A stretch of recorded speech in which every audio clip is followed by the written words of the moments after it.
ٹھیک ہے.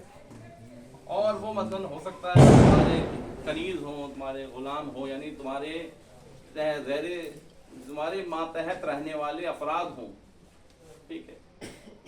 تو اس میں اس آیت میں دو پہلو کی طرف جو ہے خاص کر کے متوجہ کیا گیا ہے، بلکہ اور بھی بہت سارے پہلو پائے جاتے ہیں. ایک تو یہ ہے کہ شادی کرنے کی ذمہ داری ہے سرپرست کی، ولی کی، یعنی خود سے انتخاب نہ کرے بلکہ ولی انتخاب کرے گا. ٹھیک ہے، پہلی بات تو یہ. دوسری بات یہ ہے کہ والدین کی بھی ذمہ داری ہے کہ اپنے بچوں کی بنسبت دیکھیں اس نظر سے کہ اب بچہ جوان ہو گیا ہے تو لہذا شادی کر دی جائے، تاخیر نہ کریں. روایت سے ملتا ہے رسول اسلام فرماتے کہ اللہ نے سب سے بڑی نعمت جو مسلمانوں کے لیے رکھی ہے اسے اسلام کہتے ہیں. اور بہرحال شیعان اہل بیت کے لیے سب سے بڑی نعمت اسلام کے بعد جو ہے وہ رسول اور آل رسول ہیں، ان کی ولایت ہے، ان کی محبت ہے. اور اس کے بعد جو سب سے بڑی نعمت اگر کسی چیز کو کہا جا سکتا ہے تو وہ ہے شادی. شادی کا بہت زیادہ ثواب رکھا گیا ہے. یار روایت میں آیا ہے کہ شادی ایک ایسی چیز ہے جس کے ذریعے سے انسان کو عزت ملتی ہے. کل تک جو بچہ، جو لڑکا اگر بات کرتا تھا، اپنی بات پیش کرتا تھا، اگر یار میں معذرت چاہتا ہوں اجازت کی بولنے لگا، بہرحال میرے ذہن سے نکل گیا. تو کل تک جو بچہ یا لڑکا کوئی بات اپنی رکھتا تھا تو کوئی بھی بول دیا کرتا تھا ارے تم تو لڑکے ہو، تم لڑکے ہو، تم کیا بول رہے ہو. لیکن آج جب اس کی شادی ہو گئی، جیسے ہی شادی ہو گئی تو اب اس کی بات میں بھی وزن آ گیا. یعنی انسان کو اللہ نے کتنی عزت دی ہے شادی کے ذریعے سے.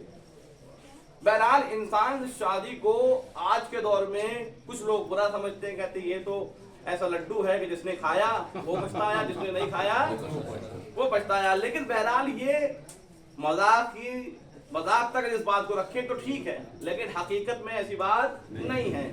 اسلام جس چیز سے ہمیں عزت دے رہا ہے، ہماری شناخت معاشرے بنا رہا ہے، وہ چیز ہرگز پچھتانے والی نہیں ہو سکتی ہے. اب وہ الگ بات ہے کہ ہمارا انتخاب غلط ہو جائے اور ہمارے نصیب میں کوئی ایسی آ جائے کہ ہمیں پچھتانا پڑے. بہرحال ہر کوئی اپنے بارے میں بہتر جانتا ہے کہ کس کو کیسی ملی.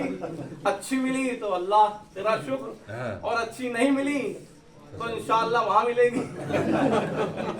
اب تو کچھ نہیں ہو سکتا بھائی. تو بہرحال عرض خدمت یہ ہے کہ یہ بڑی نعمت ہے. اور اس میں ایک آخر میں آیت میں کہا گیا کہ ان یکونوا فقراء یغنیہم اللہ من فضلہ، اگر تم فقیر بھی ہوگے، تنگ دست بھی ہوگے، غریب ہوگے، نادار ہوگے تو اللہ تمہیں غنی بنا دے گا. روایت میں ہے امام رضا علیہ الصلوۃ والسلام سے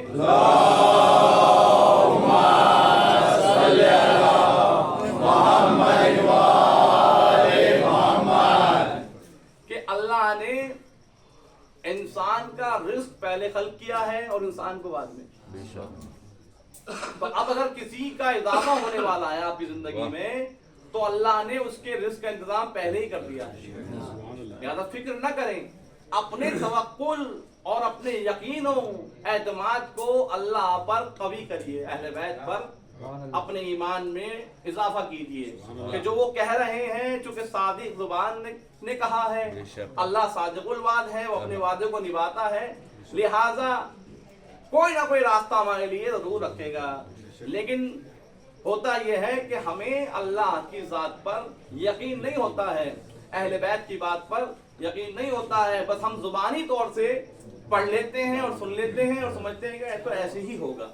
لیکن آپ واقعاً دیکھیں تو آپ کو نظر آئے گا کہ واقعاً اللہ ہمیں طرح طرح سے جو ہے نوازتا ہے، اور جس کی ہمیں عزت کرنی چاہیے، جس کا ہمیں احترام کرنا چاہیے. اور ہر حال میں انسان کو چاہیے کہ وہ خوش رہے اور اللہ کا شکر کرتا رہے. اس لیے کہ اگر انسان اللہ کی دی ہوئی نعمتوں کا شکر کرتا رہے گا تو اس کی نعمتوں میں اضافہ ہوتا چلا جائے گا، اور اگر کفران نعمت کرے گا، نعمتوں کا انکار کرے گا، شکر نہیں کرے گا